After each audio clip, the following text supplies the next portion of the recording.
العالمين والعاقبة للمتقين والصلاة والسلام على سيد الأنبياء والمرسلين وعلى آله الطيبين الطاهرين وأصحابه الأكرمين أجمعين أما بعد. شہنشین پہ تشریف فرما علماء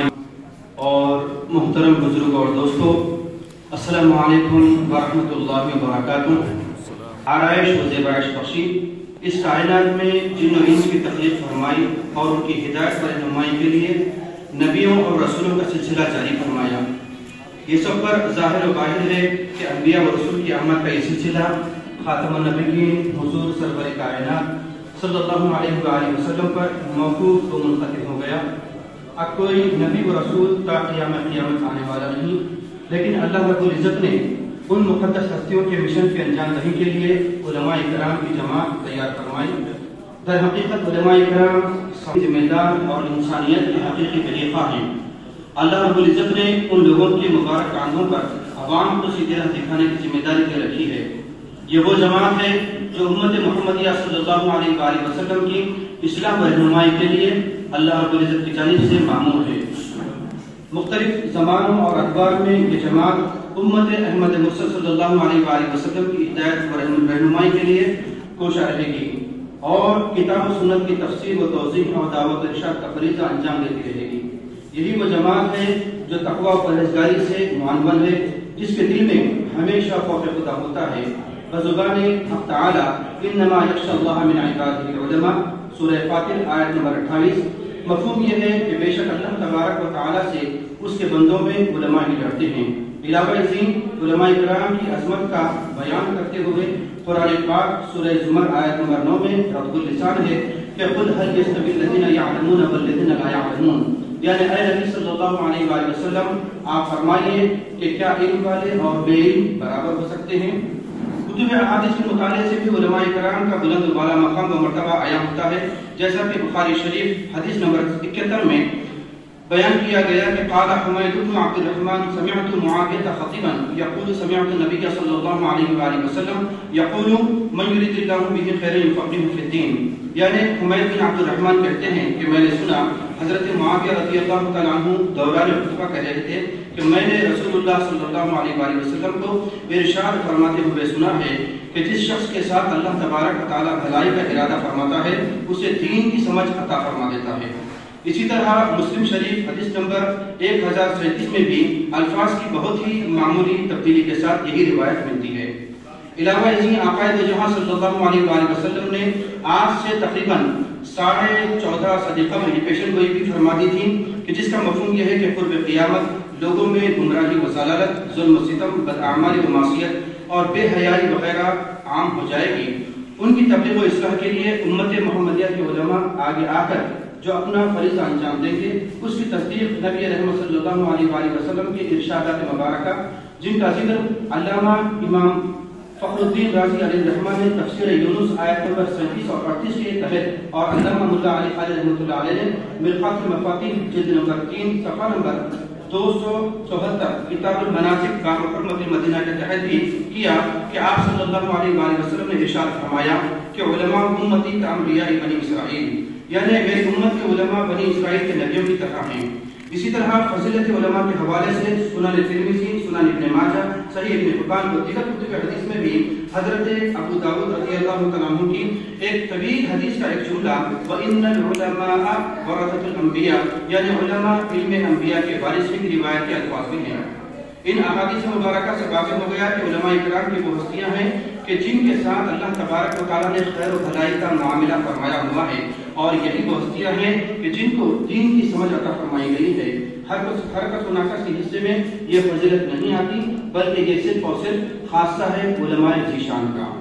انہی مقدس ہستیوں میں ایک نام آسمان علم کی عظیم بلندیوں کو نظر آتا ہے، وہ کوئی اور نہیں بلکہ شہرۂ آفاق جامع نظامیہ کے بانی و مبانی، امام اہل سنت، عارف باللہ، عاشق رسول اللہ، مجدد دین و ملت، معلم شاہان آصفیہ، محدث جلیل، مفسر کلام الہی، فقیہ بے مثال، شارح فتوحات مکیہ، شہزادہ فاروق اعظم، شیخ الاسلام حضرت العلام الحافظ ابو البرکات محمد انوار اللہ فاروقی، فضیلت جم خان بہادر قدس اللہ سرہ العزیز ہیں. آپ مجدد دین ملت بھی ہیں اور مفکر اسلام بھی، آپ مفسر قرآن بھی ہیں، محدث کبیر بھی، آپ فقیہ اعظم بھی ہیں، محقق بے مثل و بے مثال بھی، آپ روحانی ہستی بھی ہیں، انقلابی شخصیت بھی، آپ علوم دینیہ کے سرچشمہ بھی ہیں، منبع علم و حکمت بھی، آپ مصنف بے نظیر بھی ہیں، خطیب بے بدل بھی، آپ معلم سلاطین آصفیہ بھی ہیں، مفسرین، محدثین، فقہاء و محققین کے استاد گرامی بھی، آپ حامی اہل سنت بھی ہیں، خاطی کفر و بدعت بھی ہیں، آپ قادر الکلام عظیم الشاعر بھی تھے، ادیب لاثانی بھی، آپ اپنے اساتذہ کے منظور نظر بھی تھے، اپنے شاگردوں کی چاہت و ہمت بھی، بے شمار خوبیوں کے حامل بھی تھے اور بے پناہ صلاحیتوں کے مالک بھی۔ الغرض اللہ تبارک و تعالیٰ نے آپ کو جامع الکمالات بنایا تھا، گویا آپ کی ذات میں ایک عظیم دنیا آباد تھی۔ آج کے میرے اپنے اس مقالے کا عنوان بھی یہی ہے کہ ذاتی میں عالم ہے بانی نظامیہ۔ محترم بزرگوں اور دوستوں، شیخ الاسلام حضرت العلامہ الحافظ ابو البرکات محمد انور اللہ فاروقی فضیلت جنگ متعنا اللہ بفیوضاتہ کی حیات طیبہ کا مکمل احاطہ بڑی بڑی ضخیم کتابیں لکھ کر بھی کرنا ناممکن ہے۔ تبرک و تیمم چند باتیں اختصار صاحب پیش کرتے ہوئے اپنی جگہ لوں گا۔ عزیزان ملت اسلامیہ، یہ وہ وقت تھا جب سرزمین وطن پر مسلمانوں میں ذکر خالق کردگار سے غفلت تھی، لوگ تعیش پرستی میں مبتلا تھے، بے دینی و الحاد کی پرفریب جال میں پھنس رہے تھے، کہیں فتنہ قادریت اپنا سر اٹھا کر ختم نبوت کے خلاف اپنی چال چل رہا تھا، تو کہیں گمراہی و ضلالت عام ہو رہی تھی۔ آقائے دو جہاں صلی اللہ علیہ وآلہ وسلم کی شان اقدس میں بے ادبیاں و گستاخیاں کی جا رہی تھیں، شریعت مطہرہ تمام شبہائے حیات میں فراموش کیا جا رہا تھا، علم و عمل انفا ہو رہا تھا اور جہالت عام ہو رہی تھی۔ ایسے پرآشوب و فتنہ انگیز ماحول میں بانی جامع نظامیہ شیخ الاسلام حضرت العلامہ الحافظ محمد انور اللہ فاروقی نور اللہ مرقدہ نے ایک مرد مجاہد اور مجدد دین و ملت بن کر اس سرزمین پر اپنا مبارک قدم رکھتے ہوئے اپنی خودداد علمی فضیلت و روحانی بصیرت کو بروئے کار لاتے ہوئے جہالت کی ظلمتوں کو علم کی روشنی سے منور فرما دیا۔ یہاں یہ تذکرہ بے محل نہ ہوگا کہ حضرت بانی جامع نظامیہ کی ابتدائی حیات بڑی تنگدستی میں گزری، پھر جب سرکاری ملازمت ملی تو ایک مرتبہ یوں بھی ہوا کہ سود کے کاروبار کی ایک فائل آپ کے پاس آئی، آپ کی ایمانی غیرت نے اس کو گوارا نہ فرمایا، اسی وقت استعفیٰ لکھ کر افسر اعلیٰ کے پاس بھیج دیا۔ افسر اعلیٰ نے معذرت خواہی کی اور وعدہ کیا کہ آئندہ ایسا کام آپ کے ہاں نہیں آئے گا۔ جواباً آپ نے فرمایا کہ جب ملازمت ہی ٹھہری تو حاکم کا حکم ماننا پڑے گا،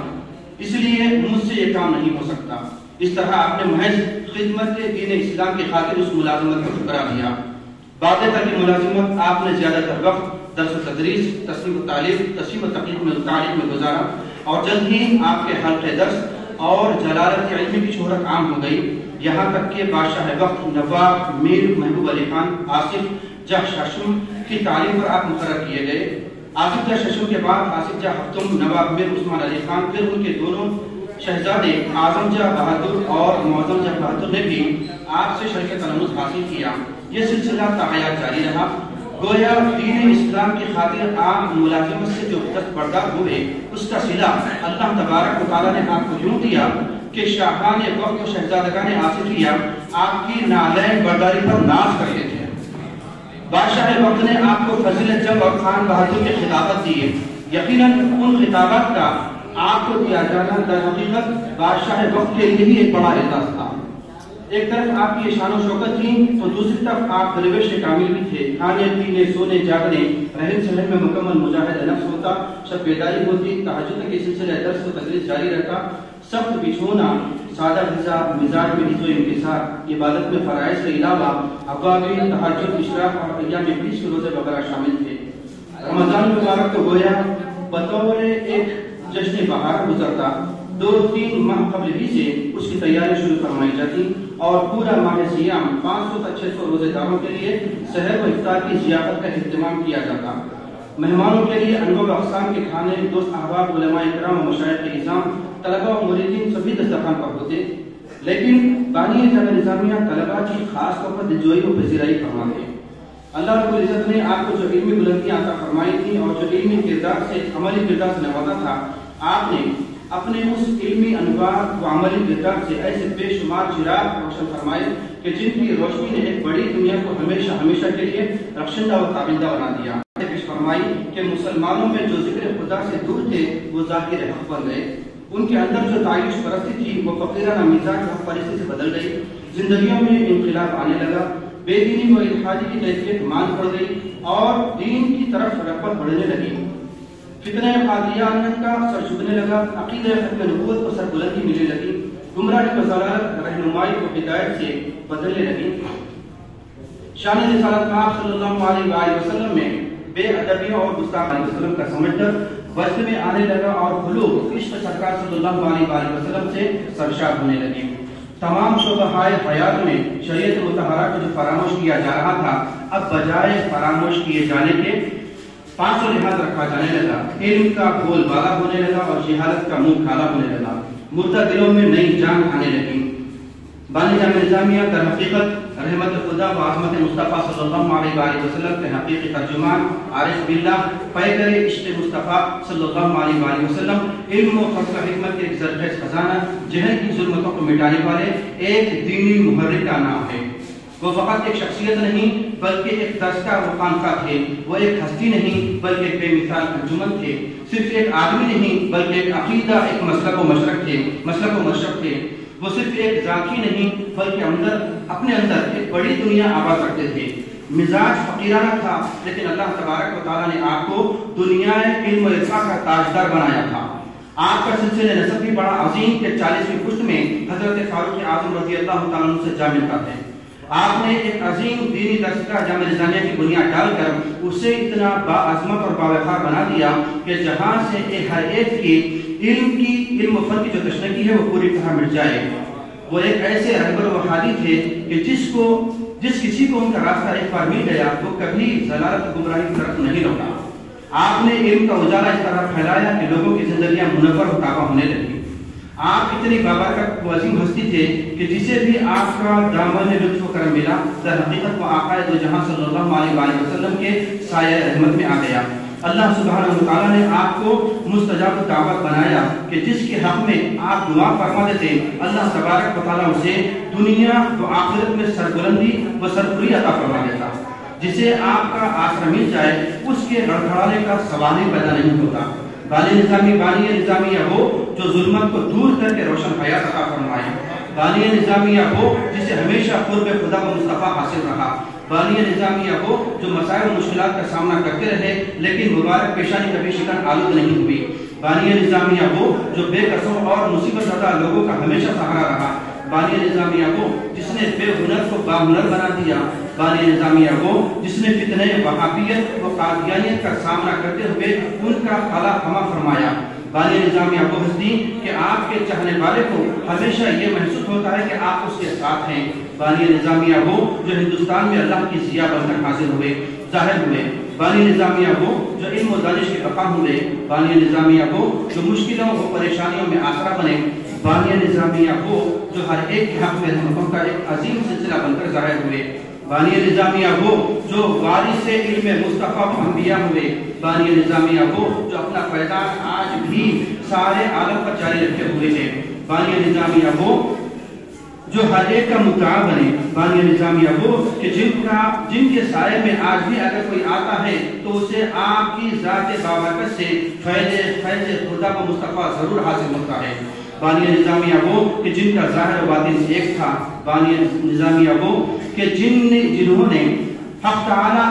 کہ علم کا تخم ایک زمانہ پہلے بویا تھا لیکن آج تک اس کی کھیتی ہری بھری ہے، بانی نظامیہ وہ کہ جن کی شاگردی پا کر سلاطین ذکر فخر محسوس کرے، بانی نظامیہ وہ کہ جن کی شاعری کا ہر برف عشق رسالت مآب صلی اللہ علیہ وآلہ وسلم سے سجا ہے، بانی نظامیہ وہ کہ جن کی روشنی اگر کسی کو مل جائے تو وہ اپنے اطراف ہمیشہ تاب نہ ہی پائے، بانی نظامیہ وہ کہ جنہوں نے ہمیشہ یہی درس دیا کہ ہم کبھی باطل کے آگے نہ خائف ہوں اور نہ سرجم ہوں، بانی نظامیہ وہ کہ جن کے دل کی ہر دھڑکن وحدت سے لبریز، جن کا سینہ عشق نبی صلی اللہ علیہ وآلہ وسلم کا خزینہ،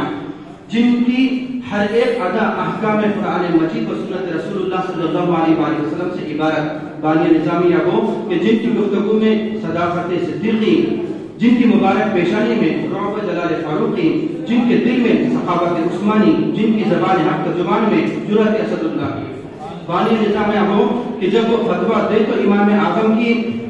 علمی ذہانت و فقہی فطانت کی جھلک ان میں نظر آئے۔ بانی نظامیہ ہو کہ جب وہ قرآن کی تفسیر فرمائے تو حضرات ابن مسعود و ابن عباس رضی اللہ عنہ کی تجلی ان میں نظر آئے۔ بانی نظامیہ ہو کہ جب احادیث کی تشریح فرمائے تو ائمہ محدثین کا پرتو ان میں نظر آئے۔ بانی نظامیہ ہو جو اپنے وقت کے ابن العربی، عطار، رومی و غزالی و رازی کہلائے۔ بانی نظامیہ ہو کہ جن کی علمی بصیرت، ذہانت، فقاہت و فطانت وغیرہ کا خد ناپنا تو رہا ایک طرف، ان کے شاگردوں کا ان اوصاف حمیدہ میں خط تک ناپنا ناممکن۔ بانی نظامیہ ہو کہ جب وہ فتویٰ دے تو مفتی اعظم کہلائیں، جب وہ حدیث رسول بیان کرے تو محدث اعظم کہلائیں، جب وہ تصنیف و تعلیف فرمائے تو مصنف و مؤلف اعظم کہلائیں، جب وہ خطاب فرمائے تو خطیب اعظم کہلائیں۔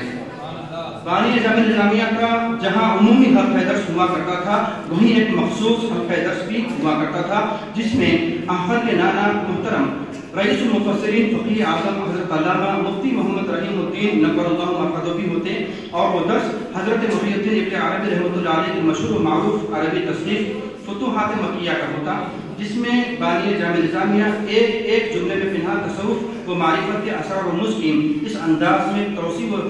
و تشریح فرماتے کہ سننے والا دمبخود ہو جاتا۔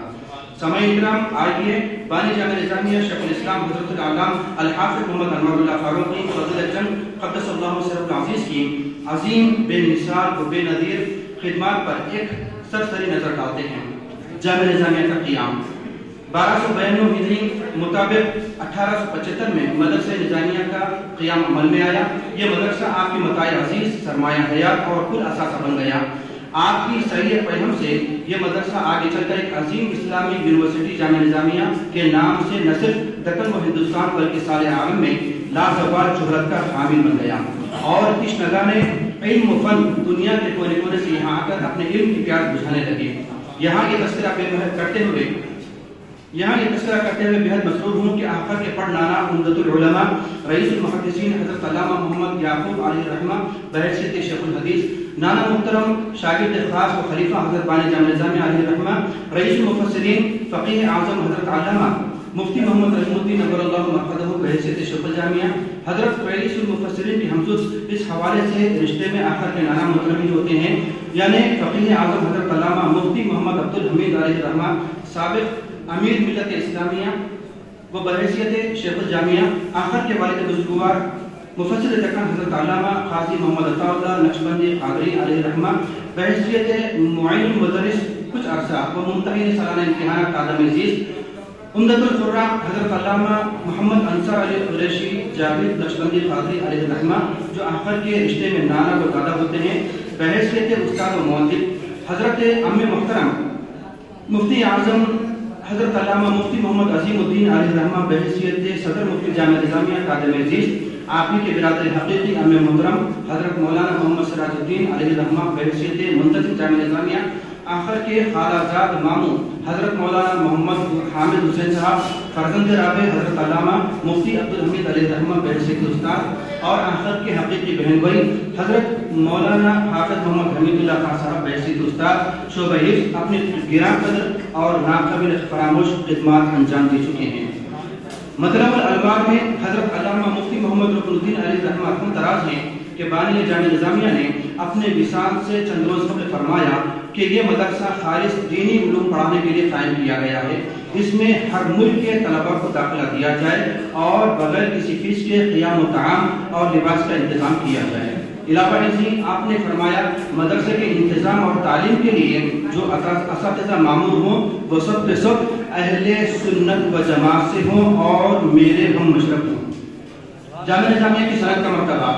22 ذوالحجہ 1321 میں جامع نظامیہ میں جلسے تسلیم اسنادات منعقد ہوا۔ علماء و مشائخ اور عام مسلمان شریک جلسہ تھے۔ حضرت مولانا مفتی محمد رکن الدین علیہ رحمہ نے فضیلت علم اور مصنف تفسیر حقانی حضرت مولانا شاہ عبدالحق علیہ رحمہ نے علم دین کی ضرورت پر عالمانہ تقریر فرمائی۔ اسی رات ایک بہت بڑے بزرگ حضرت مولانا شرف الدین رودلوی علیہ رحمہ خواب میں زیارت حضور انور صلی اللہ علیہ وسلم سے مشرف ہوئے۔ دیکھا کہ آقا صلی اللہ علیہ وسلم تشریف فرما ہے اور اسناد کو اپنے دستخط خاص سے مزین فرمانے کے لیے طلب فرما رہے ہیں۔ چنانچہ منتظم صاحب اسنادات لے کر بارگاہ نبوی صلی اللہ علیہ وسلم میں حاضر ہوئے۔ سبحان اللہ، الحمدللہ، یہ بشارت تمام علماء جامعہ نظامیہ، طلبہ و اسٹاف اور ان تمام ہمدردان و خیر خواہان جامعہ کے لیے بھی ہے جو اس جامعہ نظامیہ کا نہ صرف تعاون کرتے ہیں بلکہ اس کی ترقی کی فکر کرتے ہیں۔ دائرۃ المعارف العثمانیہ مسلمانوں نے اپنی 1400 سالہ تاریخ میں جو علمی خدمات انجام دی ہیں اور نازل و نایاب تصانیف اپنے پیچھے چھوڑی ہیں، وہ آج بھی دنیا کے کتب خانوں کی زینت ہیں اور ان میں ہزاروں ایسی تصانیف بھی ہیں جو کبھی طبع نہ ہو سکی۔ ایسی نادر روزگار کتب کی طباعت و اشاعت کے لیے بانی جامعہ نظامیہ نے دائرۃ المعارف العثمانیہ کے قیام کی تحریک کے ذریعے سے قائم فرمایا۔ سب سے پہلے اس ادارے سے حدیث کی نادر و نایاب کتاب کنز العمال 8 جلدیں جس کی ہے وہ شائع ہوئی۔ در حقیقت اس کتاب کو سب سے پہلے بانی جامعہ نظامیہ ہی نے روشناس کروایا۔ اس ادارے سے کتابوں کی اشاعت کا سلسلہ آج بھی جاری ہے۔ اس محترم بشان ادارے میں آخر کے والد محترم مفسر دکن حضرت علامہ قاضی محمد عطا اللہ نقشبندی علیہ رحمہ